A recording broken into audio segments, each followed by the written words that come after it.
کرام طلبہ عزیز و طالبات، اللہ کریم عز و جل کا ہم اتنا بھی شکر ادا کرتے ہیں کہ مولا عظیم نے اپنی نسبت اور اپنی کتاب کی نسبت سے ہم سب کو جمع کیا۔ یہاں آنا کوئی غرض نہیں، کوئی لالچ نہیں، نہ کوئی طمع ہے، نہ کسی طرح کی کوئی دنیاوی جاہو جلال کی خواہش ہے، بس ایک نسبت ہے کہ اللہ عظیم کی کتاب قرآن کریم کی حفاظت کی ذمہ داری ہمارے بچوں نے کی ہے۔ اساتذہ کرام نے دن رات کی قربانیوں کے ساتھ اپنے بچوں کے زبان اور سینے کے اندر اپنی کوششوں کاوشوں کو اتار دیا ہے کہ صرف اس برکت کو حاصل کرنے کے لیے ہم اور آپ حاضر ہوئے۔ سچی بات یہ ہے کہ اصل مبارکباد کے حقدار یہ اساتذہ کرام ہیں اور طلبہ عزیز ہیں کہ طلبہ عزیز نے قرآن کریم کو لگن کے ساتھ، محبت کے ساتھ، دلچسپی کے ساتھ پڑھا تو اللہ نے اس کو اس لائق سمجھا کہ اپنی کتاب کی محافظت کی ذمہ داری اس کو دے، تو اللہ نے قرآن کریم کی حفاظت کے لیے ان لوگوں کا انتخاب فرمایا۔ چونکہ آپ اور ہم دنیاوی نظام کے تحت نظر ڈالیں تو ہمارا معاملہ، ہمارا کام یہ ہوتا ہے کہ اپنی امانت ہم اسی کو دیتے ہیں جس کو امانت دار سمجھتے ہیں۔ جب تک کہ ہم امانت دار یقین نہ ہو جائے کہ یہ شخص امانت میں خیانت کرنے والا نہیں ہے، اس وقت تک اپنی امانت کو اس کے سپرد نہیں کرتے۔ ان لوگوں نے رات دن مانگا اللہ سے، کوشش کی کہ اللہ آپ مجھے بھی اس میں شامل فرمائیے جن کو آپ نے اپنے قرآن کا حامل حافظ بنایا ہے۔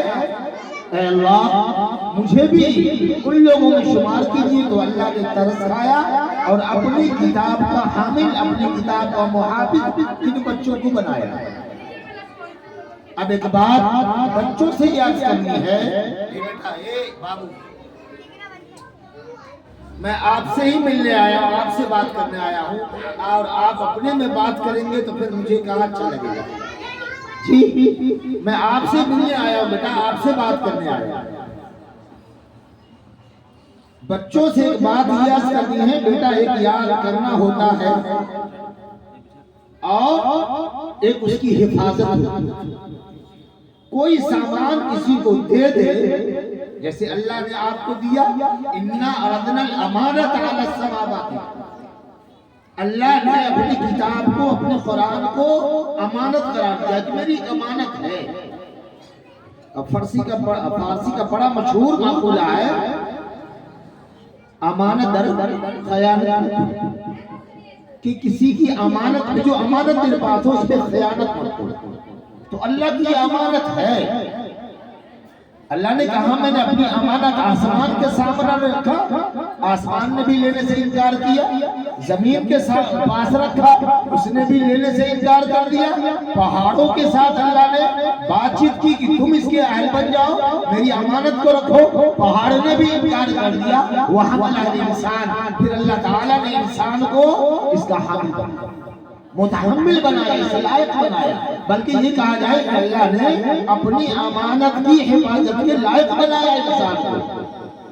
اس لیے کہ اللہ نے پھر بات اور جملہ کہا ہے، اِنَّهُ كَانَ ظَلُومًا جَهُولًا، کہ انسان کتنا جاہل ہے، نادان ہے۔ میں نے اپنی امانت آسمان کو دی، لینے سے انکار کیا، زمین کو دی، لینے سے انکار کیا، پہاڑ کو دیا، لینے سے انکار کیا، اور اس نے جلدی سے حامل بھر لیا۔ نہیں، اب جیسے ابھی حضرت مولانا ثاقب صاحب شاکر نے آپ کے سامنے بڑی تفصیل سے قرآن کی فضیلت پر بات رکھی، میں نے کچھ باتیں سنی ہیں۔ ہمارے عزیز گرامی قدر ہیں، اللہ علم میں اضافہ عطا فرمائے، ان کی محنت کو قبول فرمائے۔ روز اول سے میں نے ان کو محنتی پایا ہے، اور جن جن چیزوں کے اوپر نشاندہی کی اللہ جزائے خیر دے، علم میں اضافہ کرے، انہوں نے ان کو فالو کیا۔ اور جب بھی فالو جو لوگ کرتا ہے یقیناً وہ کامیاب ہوتا ہے. استاد کی چھڑی بھی، استاد کی ڈانٹ بھی، استاد کی جھٹکیاں بھی، استاد کا آنکھوں کا ڈرانا دکھانا بھی ان بچوں کے لیے کسی امرت سے بلکہ سنجیونی جو زندگی دینے والی بوٹی بوٹی ہوتی ہے اس سے کم نہیں اگر سمجھا جائے تو میں یہ عرض کر رہا تھا ایک ہوتا امانت کا لے لینا اور ایک ہوتا امانت کی حفاظت. تو اللہ تعالیٰ نے امانت تو آپ کو دے دیا، تو لے لینا، پڑھ لینا، یاد کر لینا کمال نہیں ہے.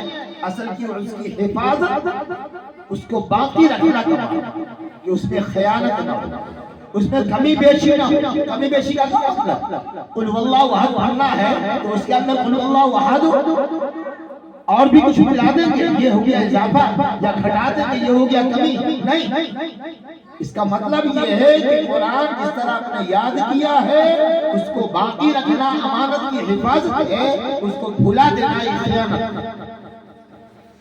اس کو بھلا دینا یہ خیانت ہے.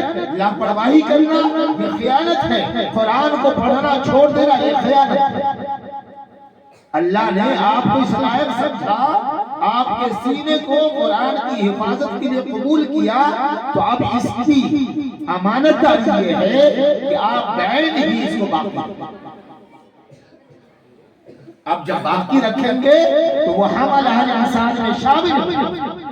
مولانا نے جیسے فرمایا نا، ہمارے بزرگ ہیں، ہمارے سرپرست ہیں، ہمارے گارجین ہیں، اور الحمدللہ آپ کی تھوڑی سی محنت، تھوڑی سی سوچ جو اللہ نے آپ کو کہ بھائی ریٹائر ہونے کے بعد کیا کیا جائے. تو ایک آدمی جو شروع سے خیرکم من تعلم القرآن وعلمہ کا خوگر بنا ہے، حامل تو ہے لیکن اس کا اوڑھنا بچھونا کھانا پینا جس نے اپنے علم کو بنا لیا ہو، پڑھنے پڑھانے کو بنا لیا ہو، اس کو چین آرام کا دل جو پڑا ہے. تو آپ نے جب اس کو اوڑھنا بچھونا بنایا تو اللہ نے کہا کہ آپ اپنے گھر سے یہ شروعات کریں. اس نے تو قرآن کریم نے، اللہ عظیم نے اپنے حبیب صلی اللہ علیہ وسلم کو جو پیغام دیا ہے عام اذن کا، عام اعلان کا، اسلام کے پھیلنے کا، پھیلانے کا، اسلام کے پہنچانے کا، اللہ کے احکام کو بتلانے کا، تو اللہ تعالیٰ نے فرمایا قوا انفسکم، اپنے آپ سے شروع کرو، واہلیکم، اس کے بعد اپنے گھر والوں سے. تو آپ نے بھی جہاں آپ کی ڈیوٹی پڑی، آپ نے اپنے گاؤں کے باہر اپنے علم کو پھیلایا، اپنے علم کے فیض سے لوگوں کو، بچوں کو بہرور کیا.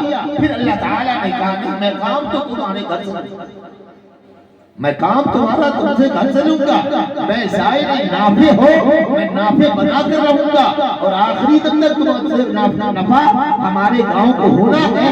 تو اللہ تعالیٰ نے آپ کو کھڑا کیا اور آپ نے ان بچوں پر نگاہ ڈالی اور ان میں سے ہیرا چن چن کر، چونکہ جوہری کو پتا ہے ہیرا کیا ہے، موتی کیا ہے.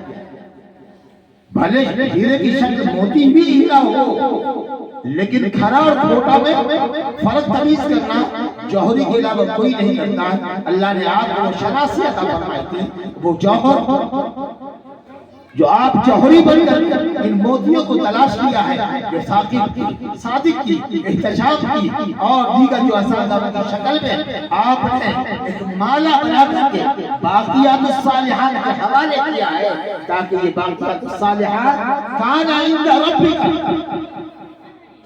جی قرآن خود کا باقیات الصالحات کان عند ربک، یہ باقیات الصالحات رہنے والی عمل، ہمیشہ ہمیش کارآمد عمل، جو دنیا اور آخرت میں نافع عمل، یہی باقیات الصالحات ہے جو قرآن کریم. جتنے بھی عمل ہیں یہ قرآن کے ہی صدقے میں ہیں اور قرآن ہی اس کی رہبری کرتا ہے. جس قرآن کی حفاظت کا آپ سبوں نے بیڑا اٹھایا، جس انداز میں ہو دائیں دل میں قدم سن دے. یہ نہیں ضروری ہے کہ پڑھا کر کے علم کا مسئلہ جو ہے یہ 5 چیزیں کے اندر ڈالتا ہے، جس میں 4 پر عمل کرنا ہے، 5 میں سے اجتناب کرنا ہے. اللہ کے رسول صلی اللہ علیہ وسلم نے فرمایا او علم والے او متعلم، علم دینے والے، سیکھنے والے، سکھانے والے بنو، سیکھنے والے بنو، او محبت، اس سے محبت کرنے والے بنو، جی ان کی مدد کرنے والے بنو، محبت کی نگاہ۔ مولانا ثاقب صاحب نے پوری باتیں کہہ دی ہے، اس لیے میں اس کو تکرار نہیں کرنا چاہتا، صرف یاد دلانا چاہتا ہوں، ماضی کی جھلکی آپ کو بتلانا کہ ابھی تھوڑی دیر قبل مولانا ثاقب صاحب نے بڑے تفصیل کے ساتھ اس پر بات، علم سے محبت کرنا، علم والے بنو، علم کے سیکھنے سکھانے والے بنو، علم والوں سے محبت کرنے والے بنو، ان کی معاونت مدد کرنے والے بنو، اس سے بغض رکھنے والے نہیں بننا ورنہ ہلاک۔ اللہ کے رسول نے کیا فرمایا؟ اگر اس سے بغض رکھو گے اس سے ہلاک۔ حضرت سعد بن وقاص رضی اللہ تعالی عنہ کے زمانے کا ایک واقعہ ہے کہ اللہ کے رسول صلی اللہ علیہ وسلم نے آپ کو معلم بنا کر کے ایک جگہ بھیجا۔ آپ کا صحابی میں سے ہی ایک صحابی آپ سے بغض رکھتے، آپ سے گنا، ان کو بعض لوگوں نے منافق بھی کہا، چونکہ اللہ کے رسول کلمہ پڑھے، دل کے معاملات تو اللہ جانتا ہے، ظاہری پڑھے، جیسے پڑھے، زبان سے پڑھے، جس طرح پڑھے، چونکہ اللہ کے رسول کا کلمہ پڑھا ہے، اللہ کے رسول پر بظاہر ایمان لا رہا ہے، ہم تو مسلمان کہتے ہیں، لیکن اللہ کو خبر ہے کہ منافق کون ہے، مسلمان کون ہے، موافق کون ہے، منافق کون ہے، یہ پتہ اللہ ان کے ساتھ بغض رکھتا تھا۔ حضرت عمر بن خطاب رضی اللہ تعالیٰ عنہ کو خبر دی کہ ایسا آپ نے جس کو معلم بنا کر کے، امام بنا کر کے بھیجا ہے، وہ اس طرح کا معاملہ رکھتا ہے، وہ ایک عام حسن محبت نہیں، یہ تو بغض اناد بھی رکھتا ہے لوگوں کے ساتھ، اپنے مسلیوں کے ساتھ اس کا عقیدہ، اس کا ذہن ٹھیک نہیں، طرح طرح کی باتیں بنا بنا کر کے عمر بن خطاب کی خدمت میں پیش کیا۔ عمر خطاب رضی اللہ تعالیٰ عنہ آدمی اپنا دوڑا دیا، جاؤ پتہ لگاؤ سچ کیا ہے جھوٹ کیا ہے، آئے پتہ لگایا، اس نے خود پہل کیا، جا کے مل لیا، ملنے کے بعد پوری قباحت، پوری برائیاں بیان کرنی شروع کر دی۔ حضرت عمر رضی اللہ تعالیٰ عنہ کو جب خبر ملی تو یقین ہو گیا، چونکہ دوسرے لوگوں سے اور جگہوں سے گواہی نہیں دی، یہ آدمی پہل معلوم ہو گیا کہ عمر بن خطاب کے ہرکار ہے، تو یہ دوڑ گیا، بتلا دیا پوری بات، عمر خطاب رضی اللہ عنہ معصوم کر دیا، وہاں سے نکال لیا ان کو، انہوں نے اپنی صفائی بیان کی، کہا نہیں وہ امام امامت کے لائق نہیں جس کا مقتدی اس سے مطمئن نہیں، تمہارا مقتدی تم سے مطمئن نہیں ہے، اس لیے تم کو برخاست کیا جاتا ہے۔ انہوں نے اللہ کی رضا کو اپنی رضا سمجھی اور کہا کہ اسی میں مسئلیات نکل گئے، لیکن اس آدمی کے لیے انہوں نے دعا کی، بدعا نہیں کی کہ اللہ تیری عمر کو اضافہ کر دے، تیری عمر بڑھا دے، اور جس طرح تو نے میرے معاملے میں بزدلی رکھی ہے اور حسن کلام کے بجائے قباحت سے تو نے کام لیا ہے، اللہ اس کا تم کو بہتر اپنی طرف سے بدلہ دے۔ لوگوں نے دیکھا، دنیا جانتی ہے، تاریخ کی کتاب آج اس بات کی شہادت ہے کہ اس آدمی کی عمر بڑھتی گئی اور ایسا ذلیل و خوار ہوا، روڈ پر چوراہوں پر ذلیل ہوا، ہر جگہ ذلیل ہوا، اور پناہ مانگتا تھا، کہتا ابو وقاص مجھے معاف کر دے، یقین ہے میری بدزلی نے مجھے ذلیل کیا، تجھ سے بغض رکھنا مجھے بدزلی کیا۔ اس لیے اللہ کے رسول نے فرمایا کہ محبت کرنا، علم والوں سے معاونت کرنا، ان کی صحبت میں بیٹھنا، علم سیکھنے کی فکر کرنا، علم سکھانے کی فکر کرنا، لیکن اس سے بغض اناد نہیں، ورنہ برباد ہو جائے۔ اور ہمارے سامنے ان کا واقعہ ہے، یہ صحابہ کے بعد والی بھی زندگی، عمر بن عبدالعزیز کا واقعہ نے بدلایا، انہوں نے فرمایا ہے کہ جو بغض امام سے رکھتا ہے، جو بغض حامل قرآن سے رکھتا ہے، جو بغض عالموں سے رکھتا ہے، خدا کی قسم کھا کے کہتا ہوں قبر کھودو، کفن ہٹاؤ، دیکھو اس کا چہرہ قبلے سے پھرا ہے۔ تو یہ ہے مسلم۔ تو میں یہ کہہ رہا تھا کہ اللہ تعالیٰ نے قرآن کی حفاظت کے لیے آپ کا، آپ کے سینہ کا انتخاب کیا ہے، تو آپ کو اس میں سچا ثابت ہونا ہے۔ ایک ہوتا ہے لے لینا، تو اللہ نے آپ کو دے دیا، مانگا اللہ سے نے دے دیا، لیکن اس کی اصل حفاظت اللہ کو مقصود ہے، اور اللہ دیکھنا چاہتا ہے کہ میری امانت میں تم خیانت کرتے ہو یا میری امانت کو ہو اس طرح تم کو ملا ہے۔ جب واپس آؤ گے، مولانا نے کہا نا ورتل، وہ فرمایا کہ قرآن پڑھتا جا، اللہ کا حکم ہوگا قرآن پڑھتا جا اور درجہ بڑھتا چڑھتا جا۔ یہ اللہ تعالیٰ کی طرف سے وہاں پر دیکھا جائے گا کہ میری امانت تم کو ملی تھی، خیانت نہیں کیا ہے نا، یاد ہے نا، پڑھ لے آخری جہاں پر ختم کرے گا تمہاری منزل کا آخری پڑاؤ ہوگا۔ یہ چیزیں ہیں، لیکن میں آپ کو بتلا دوں کہ یہ چیزیں تو ہوئی ان کے لیے حفاظت کی ذمہ دار تھا، اور اس کے لیے اللہ نے ان کا انتخاب کیا، لیکن برابر کے مستحق مبارکباد کے ان بچوں کے بعد ان کے ماں باپ نے ان اساتذہ پر اعتماد کیا اور اپنے بچوں کو ان اساتذہ کے حوالے کیا۔ تو اب ماں باپ خود اس کا فیصلہ کرے کہ آپ نے جو اعتماد کیا ہے، تو کیا آپ کے اعتماد کو ان لوگوں نے ٹھیس پہنچایا یا آپ کے اعتماد پر کھڑے اترے؟ اگر کھڑے اترے ہیں تو آپ کو صلہ کیا دینا ہے وہ آپ کو سوچنا ہے۔ ویسے یہ آپ کے صلہ کے محتاج نہیں، نہ خواہش مند ہے، نہ صلے کی تمنا، نہ ستائش کی پرواہ، ہم کو وہ کام کرنا ہے جس کا حکم مجھ کو ملا ہے۔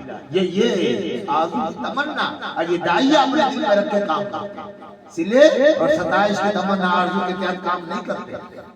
یہ بوڑیا نشی، بوڑیوں پر بیٹھنے والے ان سردیوں کے اندر اپنے آرام کو، اپنے آسائش اطمینان کو دیکھنے والے آپ کے بچوں کے ساتھ آپ کے مستقبل کو سنوار رہے ہیں۔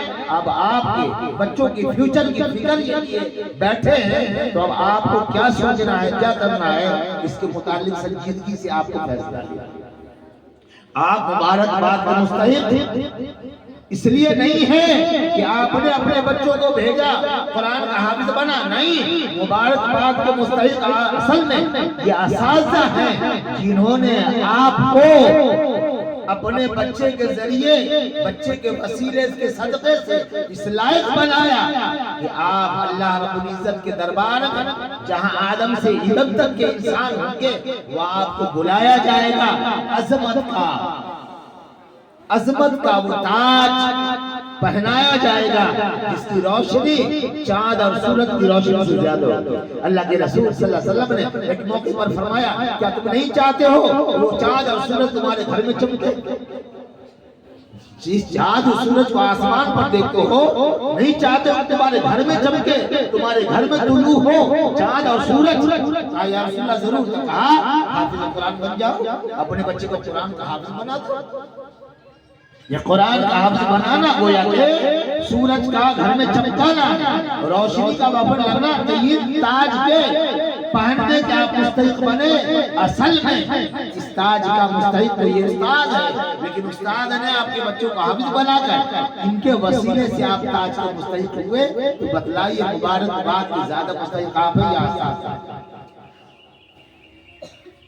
ایک چیز، دوسری چیز یہ ہے طلبہ جس طرح اساتذہ سکھاتے ہیں احترام، اپنے بڑوں کا، چھوٹے کا، مدرسے میں رہنے کا، زندگی گزارنے کا، آپ نے تو صرف کھلا پلا کر بڑا کرنے کا فکر کیا، آپ نے ان کے کپڑے اور دیگر ضروریات کا انتظام کیا، لیکن ڈھنگ جینے کا، آگے بڑھنے کا، کامیاب ہونے کا، ترقی کے منازل طے کرنے کا یہ راستہ، یہ سبیل کس نے دیا؟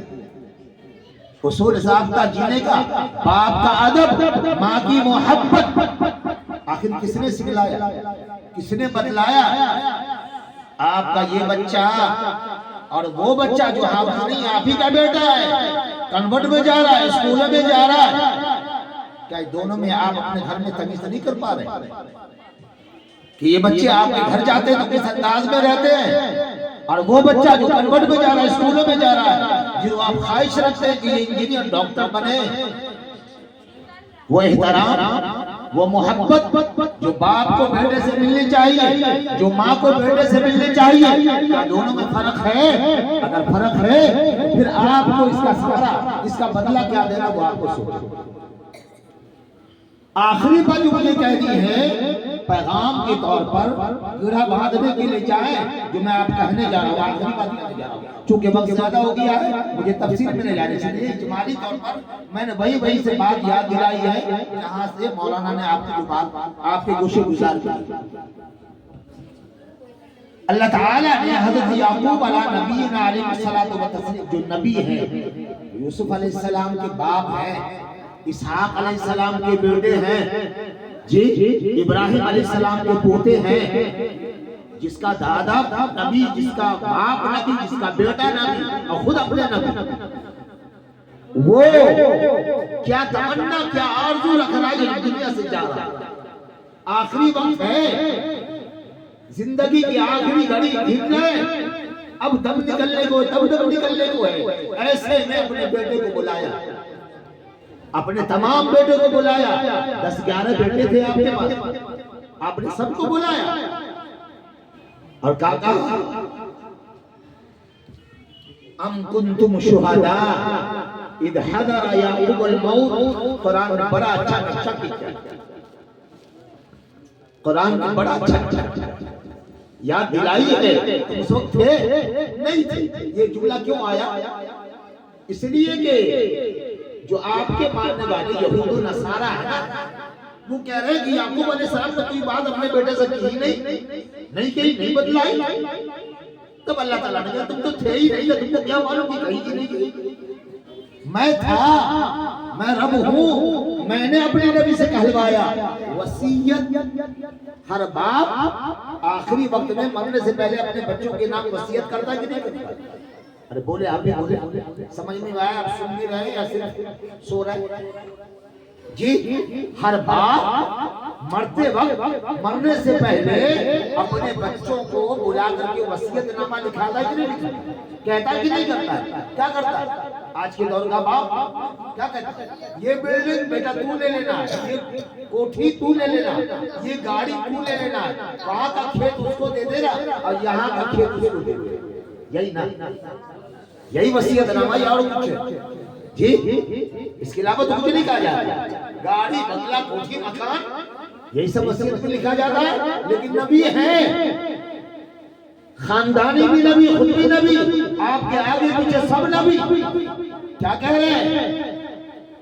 اذ حضر یعقوب الموت، اپنے موت کے وقت یعقوب علیہ السلام نے اپنے بیٹے سے کیا کہا؟ اذ قال لبنی ما تعبدون من بعدی۔ قرآن کے نازل ہونے کا، قرآن کے پڑھانے کا، قرآن کے عمل کرنے کا مقصد کیا ہے؟ وہ آخری جملہ آپ سے کہتے ہیں۔ یعقوب علیہ السلام نے اپنے بیٹے سے کیا کہا؟ اذ قال، کہا اپنے بیٹے سے، لبنی ما تعبدون من بعدی، او میرے بیٹے میرے بعد کس کی عبادت ہے؟ میرے بعد کس سے مانگو گے؟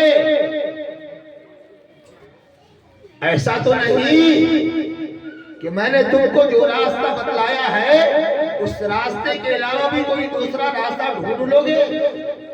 میں نے اس رب سے تعارف کرایا ہے، کیا اس کے علاوہ بھی کوئی رب پیدا کر لو گے؟ جو قرآن میں نے تمہارے پاس بھیجا ہے کیا اس کے اندر تحریف کرو گے؟ میں نے جو علوم تجھے سپرد کیا ہے، جو پیارے آقا کے ذریعے سے اصول ضابطہ ڈھنگ طریقہ دیا ہے، کیا اس کے اندر ترمیم ترقیم کرو گے؟ اضافہ کمی کرو گے؟